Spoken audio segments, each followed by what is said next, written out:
Yeah, that's good. All right. 3, 2, 1. All right, Alex, thank you so much for being on the podcast. Second Yeah. season, first episode. So why don't you go ahead and give yourself a little introduction? Yeah. What's up, Nathan? I'm Alex.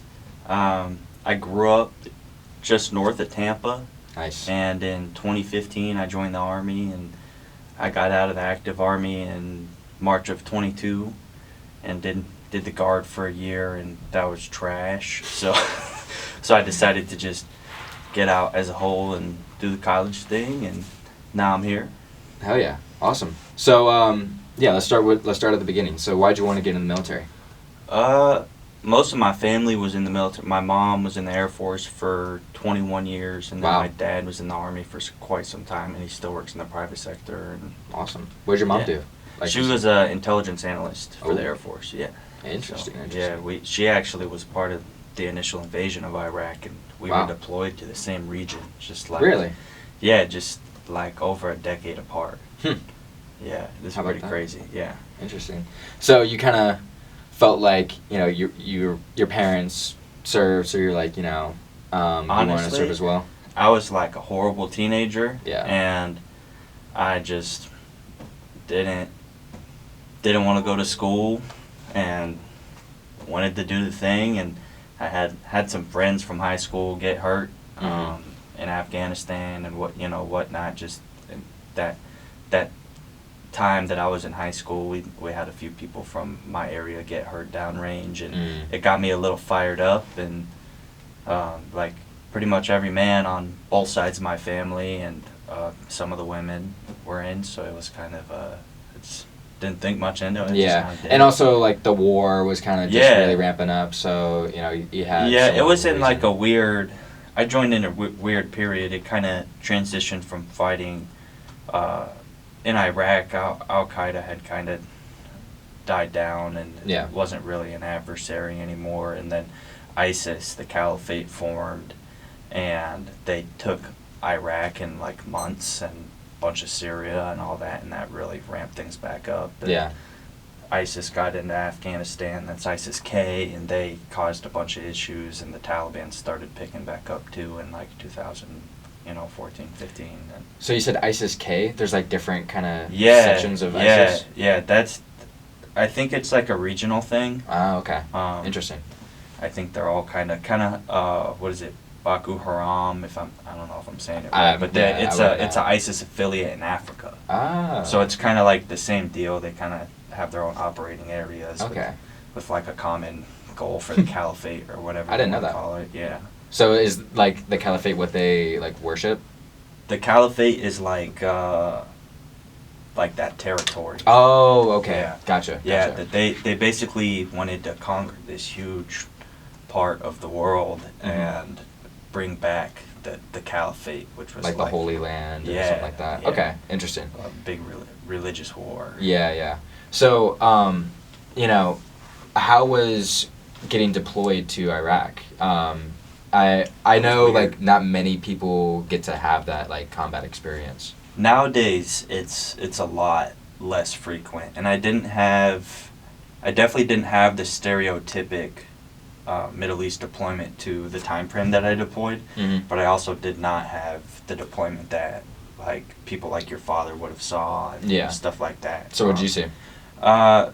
It was weird. Like we got there, and there was like campaigning for the presidential election, Oh. but it wasn't quite in swing yet. And that was during Trump's last term. That was in early 2020. Gotcha. Into through into late 2020, and so we got there, and we kind of had a long leash. We did mortar missions all the time, and never really. We weren't engaging directly like with rifles or anything like that, because Right.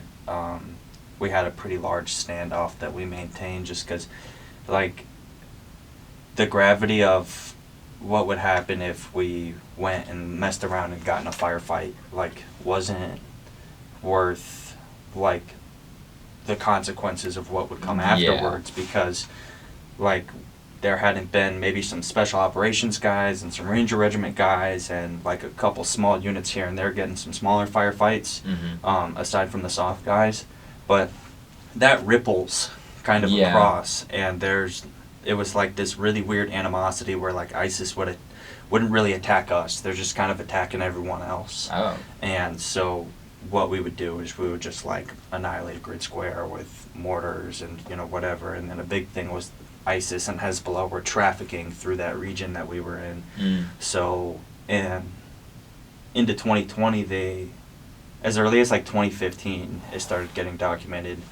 Or at least that's when I started hearing about like ISIS having night vision and stuff like that. Because in the early 2000s, once all the troops on the ground had night vision, it was like game over, right? Like like you still have your IEDs and they still know the region and all that stuff, but you can fight at night and they can't, right? Yeah. But now they have night vision. So what we would do is we would go out and we would find the trafficking route where they're traveling through, and we did like blacklight missions. Basically, we would flood their night vision by shooting loom rounds into the sky, and it'd turn it into like daytime. We'd have to take off our night vision. You can do it with mortar systems, grenade launchers, this big old recoilless rifle called the Carl Gustav. How do you think they got a hold of the night vision? Just buying black market and finding it. Yeah. Like people leave crap everywhere. Yeah. Like a lot of the Middle East doesn't have like a trash system. Like at least the less established parts of the Middle East, they don't have like waste management. They just like they're like okay. So I mean, so we don't take care of it when we're there destroying stuff. They don't take care of it, so like, stuff gets lost. So I'm sure they have some U.S. stuff in Afghanistan. They have all that stuff we left. But I'm sure to a degree some of it was like stolen or found, and then the rest was purchased black market. Yeah. The vast majority of it, and they get drones like that we can't. Like you can't fly a DJI drone over like an airport or a Fed building; it'll just fall out of the sky. That's because of the frequency, that range that it uses, and the range that they purchase drones that are like manufactured in Russia and India and all these places that aren't made for U.S. market, so they can have a wider range. I didn't know that. So they can get a lot closer, and they can like modify them to drop bombs, like these little DJI drones. Oh yeah, I've seen that. That's crazy. So that was like a big risk in our area. Like you'd be in the tower and you could see the servo lights come in, and we didn't use those. We had them, but because they had them, we weren't using them. Right. We had like military drones. Yeah. And then we had this little small one that kind of looks like an air hawk that we didn't use very much. But yeah, they'd fly right in front of your tower and they'd look at you, and if you couldn't get them down with like the drone frequency jammer, it just looks like a big old space gun that doesn't work very well. It would just keep flying on to the next one, and then eventually the C-RAM would shoot it down. Oh yeah. Which is like that big R2D2 thing that everyone sees videos of. Yeah. That thing's really cool until you like don't expect it to go off. Really close to it. Yeah. Okay, so how different was your deployment into Iraq? So it got really political really quick, so our capabilities were really restricted. Like as the deployment continued, we had a squad go to Syria, and they had a whole different experience. They weren't necessarily like in firefights every day or whatever, but they got to wear like civilian clothes and blase, and they lived in like houses in Syria. Yeah, okay. It sounded pretty cool. Yeah. But no, we lived in, when we were on QRF, we lived in a building, like, if you add another half of this room, about this size with a carport, and it had like cots, but they were like bunk cots. So gotcha. And then when we weren't living on that little compound for QRF, we alternated responsibilities. So when we weren't doing QRF, we'd go over and do tower guard. And when you're on tower guard, you get to stay in these chews, which are like a Connex that's fitted for people to live in it. You have a roommate. What's a Connex? Like a shipping container. Oh, okay. Yeah. You see, they look a lot like those buildings they have on construction sites, like where the foreman is or whatever. Yeah, like the office spaces or whatever. Yeah, and that's like on a whole nother part of the fob. and that wasn't too bad. You had like AC, and you could use the chow hall. You were doing shift work, Yeah. and then you'd go on QRF for a week or two at a time, and you'd go up and live in the compound, and it was more fun, but you didn't sleep. You didn't like by the end of that week or two, everyone's like strung out and Yeah. hates each other. Oh, I and bet. ready to go retreat to their chews and go to the gym or whatever they wanted to do. Mm-hmm. So what'd you do as a QRF? It kind of varied. We had a pretty broad group of responsibilities. One of the things we did a lot was recover down drones. Okay. That was like a big thing because you can't just like leave it out there. It has information. Yeah. And even if it doesn't have information on it, there's a reason that all of Iran's drones look like ours. Yeah. It's because they crash, someone recovers it, they sell it on the black market, Still a and then they resource. reverse engineer it. Yeah. So it's really important you go out there and you pull security, and as like dumb as it sounds, it's important. It just kind of Yeah. sucks. Yeah. And then you respond to like anything, like if there's a small unit out there that needs support, they're outmanned, or they get into some sticky situations, or they hit an IED, or whatever the case is. You go out there and you take over the job and you make sure everyone, you try to make sure everyone gets home safely and whatever. Yeah. We didn't have too many crazy situations, really. I got to do some interesting stuff, but Like what? I think like the second or third month, our water treatment plant on the FOB got like sabotaged by employees that worked there. They're Iraqi citizens that didn't get screened properly, so they were ISIS affiliate. And normally they scan your retinas with this thing called the BAT system. And if you've ever interacted with U.S. or coalition troops before, like your house got raided or something like that, or you got caught doing like snooping around or something, they'll put you in the BAT system as like ISIS affiliate, or Oh, wow. just local national, or whatever the case is. Mm-hmm. And it'll come up again. So they obviously didn't do their vetting properly, and they plugged it up with wax or something like that. So we had to use these big pump trucks that pump out the porta-johns every hour on the whole FOB, because otherwise everyone would get sick and it's not sanitary. We had to go dump it off the FOB. And it wasn't us pumping and dumping, it was U.S. contractors, but in their contract, the reason the DOD got it so cheap is because they only requested one armed escort. And I just happened to not have tower guard that day. And they're like, hey, you're going to go do this. And it was kind of frustrating at first, because I was like, you guys want me to like go out there by myself in this like Chevy Silverado? And they're like, yeah, here's your cell phone. Didn't get a radio, nothing. You'll be alright. But it was cool, you get to get away from the flagpole. And I traded one of the super sketchy Iraqi dudes that were dumping all the crap water into the tanks, a broken Gerber for a fake Cuban link bracelet. And like my only purpose, like I didn't even get out, but my only purpose was just like ensure the safety of the other U.S. contractors that are out there. So how did they sabotage it? They plugged up some of the pipe work with wax. Oh, okay. Yeah. Damn. Yeah, and it was like, realistically, it was probably like one of the homeboys of the people that we were taking it to then. Yeah. Because they did not know how to use like the tank or Oh, like, okay. like I drove up the first time, and they're all like trying to tell me how much they love America, because they don't want you to be sus of them, and then they're trying to take pictures of you, so you got to make them put their phones down, or you got to take their phones, because they use all that's information. They could send that to someone else. Yeah. It's all information, right? They have my name. They got a good enough hacker. They can steal your social security. Like that kind of stuff happens. It doesn't happen often, but it happens. Still, yeah. You don't want people taking pictures of you, when you're downrange. Yeah. And then I roll my window down. I stick my rifle out. Tell them to put their phones down, and they're like, "Oh no, we love America. Islam love Jesus." And then they realized I wasn't messing around, and I wanted them to just do their job and leave me alone. And they did. But the craziest thing that happened there was the gate to the FOB had this big like hydraulic wall that came up. It was more like a ramp. Yeah.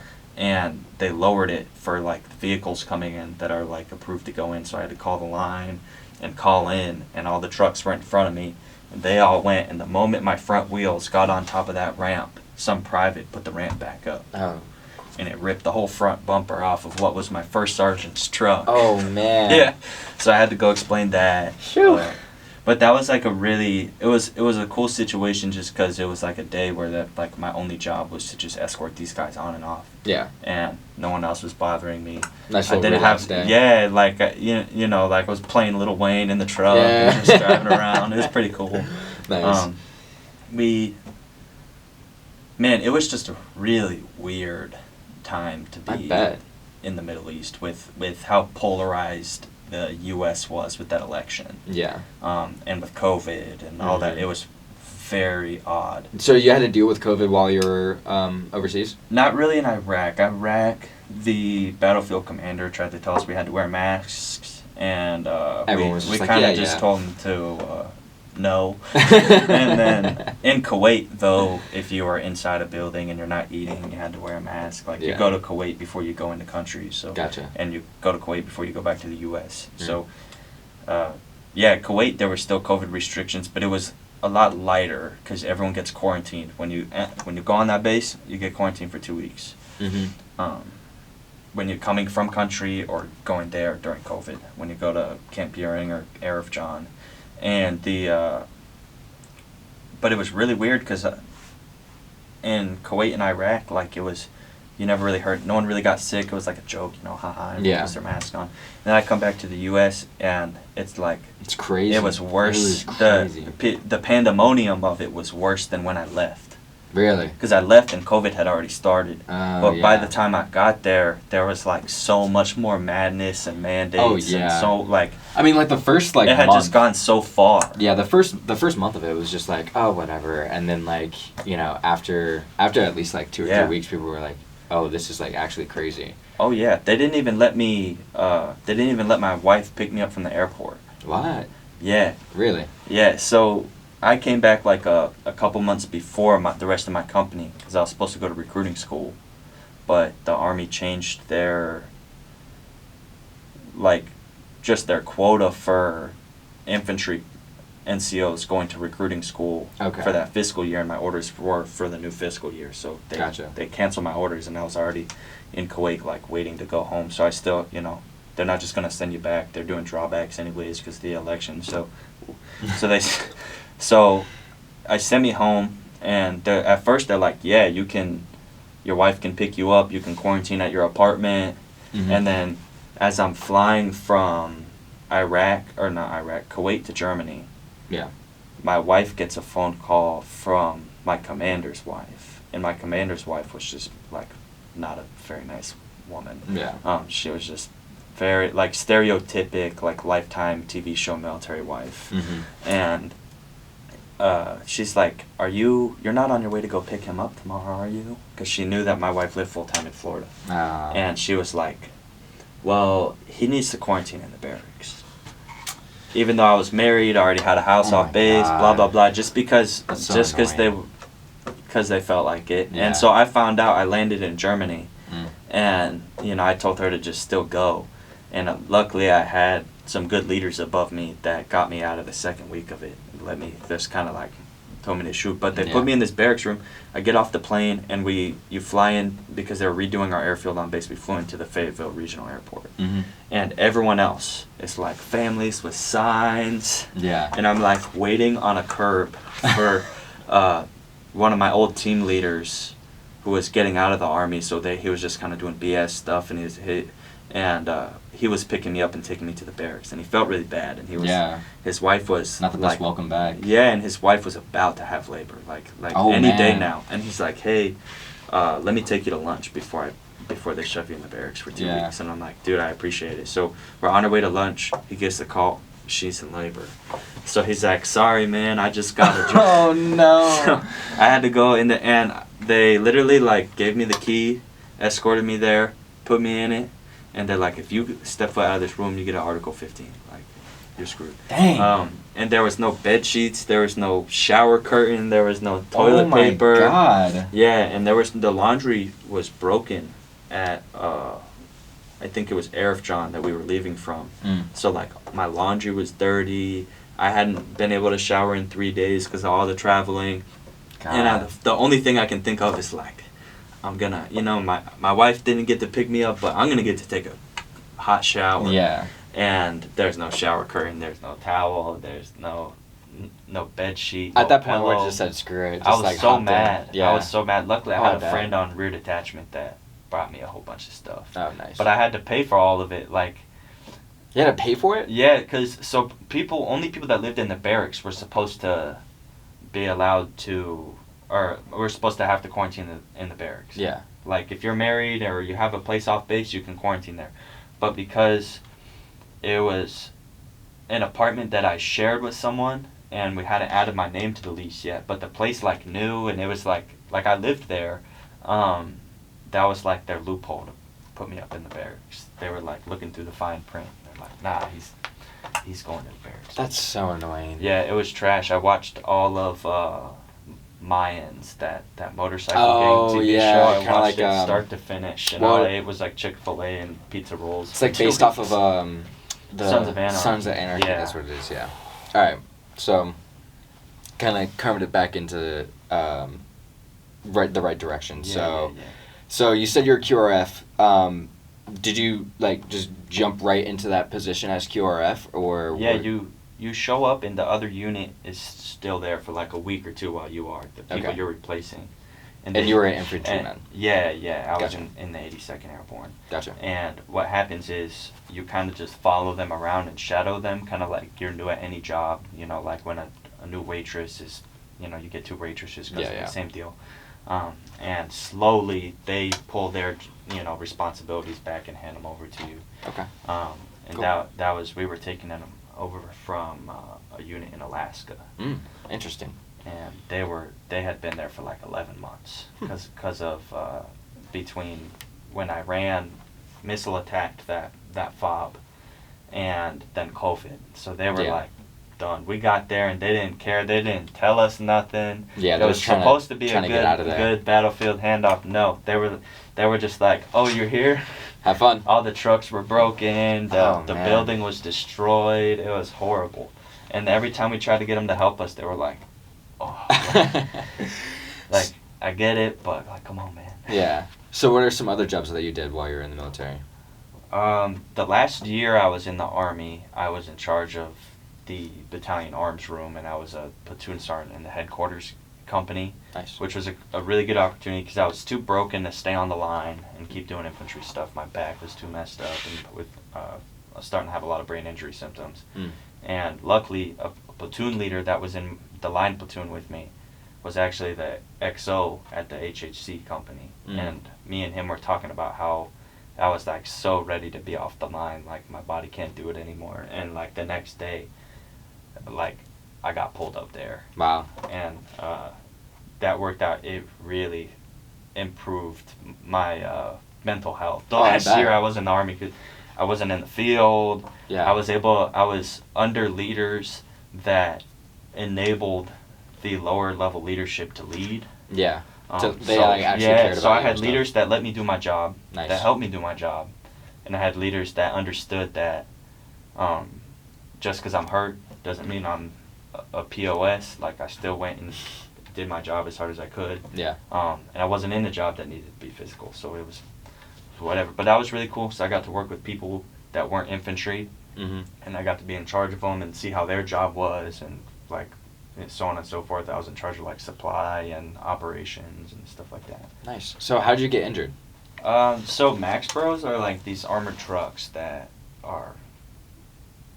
I'll have to send you a picture. Yeah. You can put it up if you want. Just but, big they're, ol' armored they're trucks. huge, dude. Yeah. Like they're like 60,000 pounds or something. Like Wow. that. Yeah, and the door is like 2 tons almost. It's huge, and it's like this thick. It's either 2 tons or 2,000 pounds. I don't know. Yeah. But it's this high, and we were doing something, and I was hauling ass to the truck to grab my battle belt. And Just ran right into it? Yeah. Yikes. And got a bunch of staples. My medic, who was like, I think she was 18, put the staples. Oh. Yeah. I can't imagine getting staples in your head, man. What's that like? No, it's not bad getting them in. It sucks getting them out. Yeah. When they have the remover. Ooh. The first staple sucked because she missed the spot they did with lidocaine. Yeah. So you definitely felt that? Yeah, I felt that one. I was like, Doc, I know that was the wrong spot. And she, all you heard was like, sorry. Jeez, Yeah. man. So, yeah, you got banged up. That's crazy. Like, Yeah. how's it been, transitioning, with those injuries back into civilian life? It's been tough because I think for a lot of the time after, like initially after them, like I didn't want to accept, like, the long-term ramifications of some of those injuries. Yeah. And the first step to being able to even treat them and be better is Accepting them. Yeah, going, all right, well, this is going to be a part of my life. I need to adjust to it. Yeah. Or I need to make it adjust, you know? Yeah. So that was a big hurdle, like, kind of realizing some of my, like, possible limitations for, like, career stuff. Like, I wanted to go work for Hillsborough County Sheriff's Department when I first got out. Oh, really? Yeah, and then one day, like, my right leg almost completely stopped working. Oh, man. Like 2 months after I got out, and I went into the James Haley VA hospital, and he's like, oh, no one told you have traumatic scoliosis. It pinches on this nerve, and if it pinches just right, you'll kind of lose the loss of that leg. And I was like, well, does that mean I shouldn't be a cop? He's like, yeah. And I was like, well, dang, man. no cop. That sucks. And that was, it's one of those things you just have to adjust to, and you just have to move on. Yeah. And I probably could have still went and done it, but it wouldn't have been smart. What I would have had 3 or 4 years on the force before my back couldn't do it anymore. Yeah. So, like, I want to be able to play in the yard with my kids one day, and that's something that could impact if I could do that now with my injury. So it's, definitely. I had to not do that. And there's some I don't do a lot of different weightlifting stuff that I used to because of my back. I still lift weights, just more conservatively. Yeah. Is that why you went into the National Guard, was like kind of due to your injuries? No, insurance. Oh, yeah, really? Health insurance. That's why. How does that connect? It's just was married and needed health insurance. Fair enough. And we didn't know what my disability rating was going to be yet when I did the Guard, because if you get 100%, they have CHIMP VA, which is insurance for your family. Yeah. If you don't get 100%, you don't get anything? No, there's like some other kind of supplementary one you can apply for, but it's not adequate. Yeah. And it was just a 1-year contract, and the Guard in Florida is like not adequately equipped to do their like main job. Yeah. What is their main job? Well, so the Guard is split funding, so federal and state funding. A lot of their biggest mission is like U.S. soil in their state, right? Like taking care of natural disasters, like anything goes bad in the state, like they're the ones who help. Yeah. And when Hurricane Ian started to approach, they called us in and they were like, hey, we don't have a plan, but we're probably going to go help. We don't know where, we don't know what we're going to do. And I'm sitting there coming from a unit where like all we did was train. Yeah. Like train super hard with good equipment and with people who know how to teach it and with the support and the funding, and all we did was train. And that's why we were good. We weren't good because it's the 82nd. Yeah. Like, they're good because they train. Yeah. They work hard and they want to do their job right. Well, these guys, this is part-time. Yeah. This is to pay for college. This is to add some points towards retirement if you were active duty. This is for, healthcare benefits and all that stuff. So they're more invested into their own career, all of them. And you can't blame them at all. You can't, what are you going to do? Tell an 18-year-old he has to focus on his weekend job? Yeah. Like, because there's no, they see it too. They're like, there's no plan. Yeah. And so they all end up being cops and firefighters, and they do great things, and they just stay in the Guard and just keep the clock running. But it's super ineffective, and they, once I got 100%, they were like really scared to break me in the Guard, because I wasn't supposed to be in the Guard at 100%. And it was just one of those things where it just barely got in before that rating came. Yeah. And kind of slipped through the cracks, and I didn't even know that was a rule. And so they sent me home, and also because Ian was like hitting this area, and we were up in Eustis, and they're like, go take care of your business. And I ended up going and doing search and rescue with a different group. Oh, wow. Like actual search and rescue, not like I think my unit like waited around neighborhoods that were flooded, just like That's crazy. you know, giving people rides or Yeah. whatever. And I was like, yeah, F that. I'm gonna like do something that actually may have an impact on Yeah. my community. Yeah. They were in like Central Florida, like near Orlando. Doing search and rescue there?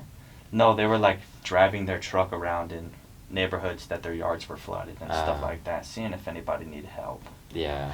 But I was like, if I'm gonna do it and it's hitting my area, I'm gonna go help Yeah. in my area. Oh, yeah. Where Might I'm as well. equipped. So what was that like? It was, honestly, that was like single-handedly more stressful and had a longer impact on me and more of an impact on me than like going to Iraq. Really? Yeah, 100%. Parts of Pine Island looked like they had a J-dam dropped on them. Yeah. Like it was. I saw pictures, man. Yeah. It was crazy. Yeah, so I drove from Palm Harbor down right after the storm passed, and quickly went to work trying to find a group that was going out doing real search and rescue, not like driving a boat around asking if anyone needs help. Yeah. I have the skills. All right, now I need to find someone to do it with, someone Yeah. with the equipment and the finances and all this stuff to go do it. And they're out there, and my aunt sent me a Facebook post from a nonprofit that I won't mention, but that they were doing that kind of stuff, and I won't mention it just because they're some of them are still actively doing stuff. Yeah. Right now, and those guys, the founder is like an ex-team guy in the SEAL teams, and I texted him. I found his phone number on the website. Texted him, was like, "Hey man, I'm local to the area, and I know how to do search and rescue. Like, and he's like, "Yep, we need heads. Let's go." And so I met him at 6 a.m. the next day, and we were one of the only groups doing hard target search and rescue, like That's crazy. in this region of Florida at the time. Wow. Didn't see a single Coast Guard boat, a couple Coast Guard helicopters, and they were doing their job, and a couple National Guard helicopters. There was no, how early after the storm we were there was no guard on the islands. There was guard in the area, but there was no National Guard. Like, there was looting all over Pine Island. People were driving. Yeah, because a lot of people on Pine Island's vehicles still worked. Because Pine Island sits just like a little bit higher than Sanibel in a lot of places. So a lot of their cars were saved. And so it was like their own locals looting. Like, so it was like, Jesus. dude, you're on one island. What are you doing? Yeah. But that was, I mean, you could, in some neighborhoods, you could smell the dead bodies. And either under the house or in the house, you could smell it when it transitioned from house to house. How quickly were you on the scene after the storm passed? I think within like 18 hours or less. Wow. Because we were up north, and it took some convincing with my wife, but I wanted to go check on the house and go, I didn't want to sit around idle, hoping everything's okay. I want to go out there and put hands on. Actually do something, Yeah. We were able to pull quite a few people out. That's amazing. And that was cool, but there was like so much misinformation regarding like death tolls and so much stuff, and we were like watching, like we would get the text updates like death toll up to 19, and we just went and we would go on like and you're one on the road scene. where we smell like 8 different bodies or something, and we're like, this can't be right. Yeah. Like I know like it, they're searching in sections, and they're not gonna find it, but even the published now one, I was like, come on, man. Yeah. So that was really tough, because like you're fighting a war in another country. It's not your home. Like, you're tearing their stuff up. Yeah. It's kind of like when like people are harder on somebody else's stuff than their own. Like they get a rental car and they're drifting it. Yeah. Yeah. So that you go to the Middle East and no one cares, and then you come back here and it's more personal. Like the Dairy Queen on Sanibel, my wife and I wanted to renew our vows there. And like it's not a Dairy Queen anymore. Tell you that. Man, that sucks. So it was more personal. That's Yeah. what made it hard, is seeing like other Floridians suffer like that, and other, Americans in their homes, seeing them go through some of the things they were going through. Because I mean, Oh, yeah. in full crisis. So on towards the end of the last day we were doing it, we had just decided to stop. We think we identified someone's body, that we were going out there to try to find them if they were alive, because we weren't retrieving bodies. That's for like federal and state recovery teams. They pay people to do it. Okay. We're not playing with it, because then that's our problem to notify the family. And Yeah. So we identified her dwelling, and it was in shambles. And then we see a lady in a house this was on Pine Island, and all the walls were blown out, and it was just like framework and half a roof, and her house had collapsed, and her house was next door. But she had pulled a lot of her clothes out into a bag before it collapsed. Yeah. And she had got a bike out of some rubble, and she was hang drying all her moldy clothes, just completely gone. Like there was no dignity. There was no like. It was like she wasn't even human anymore. It's like the level of shock that she was in. Oh, yeah. Right? Like her body is like clinging to any bit of normalcy, right? Yeah. Like her clothes or whatever. Yeah. And we tried to get her to leave, to come with us, because they would have taken her over to Hertz, and social workers help her find her family, and blah blah blah. She just wouldn't leave, and she rode off on a bicycle and rung her bell at us on going away. She's looking for more clothes to dry. And Wow. that was like when. That's crazy. Yeah, that was when we decided that we were done doing SAR on the islands. Yeah. Because we were hitting more either dry holes, like there's no one home, they already left or got picked up, or they were Traumatized. deceased. Yeah. Yeah. Like they didn't want to leave, or they were deceased. Everyone that was injured, we pulled out amputee, like a lot of elderly people and disabled people. That was like the majority of the people we're pulling off the islands. We helped the pharmacist that owned a family pharmacy on Sanibel get over there so they can bring their meds back and stuff like that. But that was when we were like, all right, everyone that wanted to leave is left. Yeah. Right? How many people did you pull out? That day we were focusing a lot on like people that were injured and elderly, so it takes time, right? A lot of these, they don't know we're coming. Yeah. What happens is there was a hotline set up by the nonprofit, and people will call, say, hey, my auntie, she lives on Sanibel Island. I know she stayed. I haven't heard from her since the storm hit. Yeah. And she gets added onto the roster, and we do it by order of like brevity. So like who, if she's talked to her, they know she's alive, but she's injured. Like she's saying, if they're communicating she's injured, we're going, right? Yeah. Otherwise it's on a list, and we do it by order of, how old are they? Do they have health conditions? Have you talked to them recently? For a fact they stayed, so on and so forth. And then we'd go bring them back. Sometimes we'd pick up 2 people at once. But, I mean, it was a process, because not everyone lives right on the water in those islands. Oh, yeah. One in Sanibel that ended up being a dry hole was we had to do like a beach landing, and we were using the boat from Dexter. Yeah. The Slice of Life, like the actual boat. The guy bought it at auction. That's sick. And drove it from L.A. here. No way. And it lives in Tampa now. Wow. Yeah, and it has all the original paint and all that stuff. Yeah, it's a cool ass boat. But we had to do a beach landing, and we had a news crew with us, which I wasn't super fond of, but not my, I'm not in charge. And we all get off, and we had to like cut and like balance beam our way through like miles of septic mud, like septic blowout mud, like 2 miles, like cutting our way through with chainsaws and climbing over broken structures, because on a lot of the island they weren't super sure about the down lines. Like like in Cape Coral, like they just kill all the power, right? They make it like until they turn it on, there's no power going through that line, right? So people can drive over it or whatever.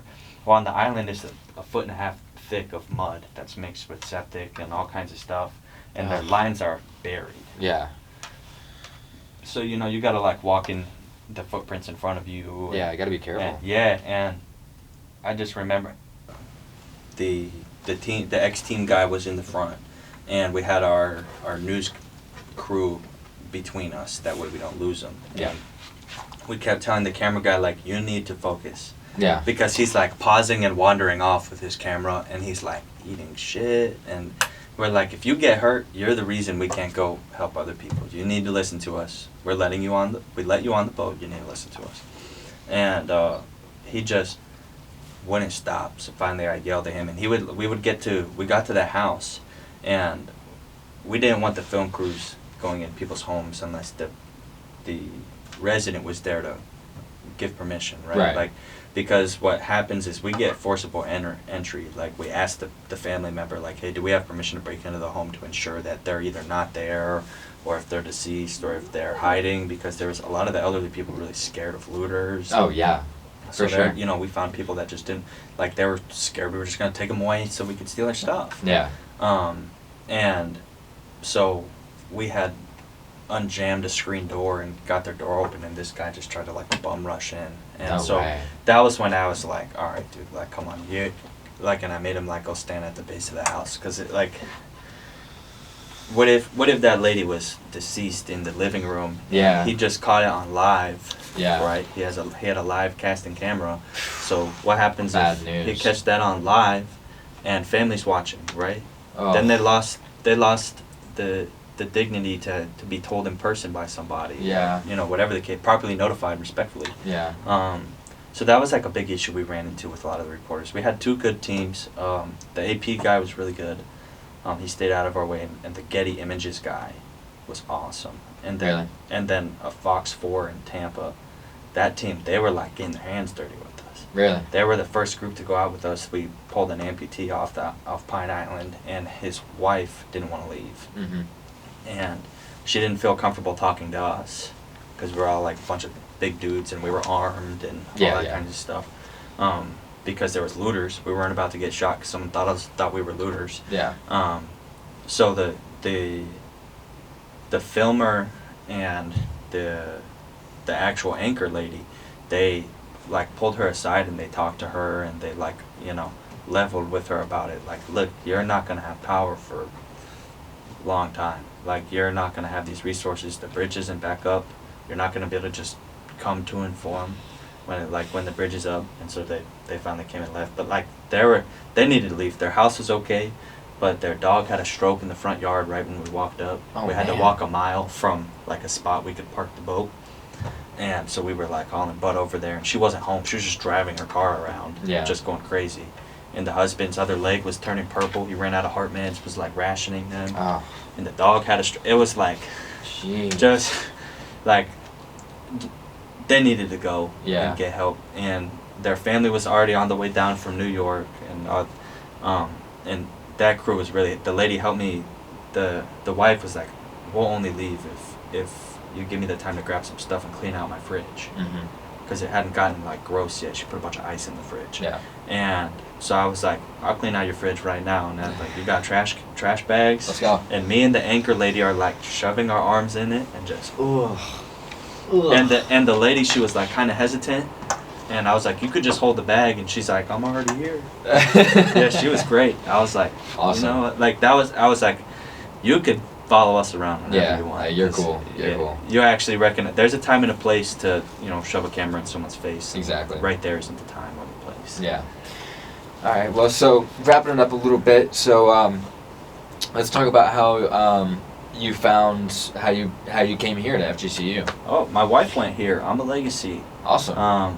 My wife graduated back in 2020, and she got a job in this area shortly after, like about like a year after, and her boss, it was remote, mostly remote, but her boss was like, hey, why don't you move down to Cape? And I was going to FSW, and I didn't have the greatest experience there, and I had seen my wife and my sister-in-law have an awesome experience here, and decided to come over here and try it out. And lo and Sick. behold, there's a lot of awesome people here, a lot of good vets within the MVS. Yeah. How'd you find Troy? What is it called when you come on the first day? Like orientation. Orientation, yeah, orientation. We stopped by the office and Oh, because wow. we were looking for the accommodations office, and we cut through and we saw Emily, who had just given us the talk, like at Cohen. Oh, gotcha. And that's when I met all of them. Yeah. Awesome. And Cash. little off camera, but Cash Service Dog is here. So what's his story? So Cash came from a nonprofit called My Warrior's Place. They now have 2 locations. My Service Dog's Place, which is their original location, and Apollo Beach, Florida. Nice. And then they have one in Punta Gorda now, Mm. which isn't on the water, but they have like a stocked pond. And they're developing it really well to kind of just make it like a sanctuary for vets and first responders, whether you're still in or you're out or whatever the case is. You can take your family there.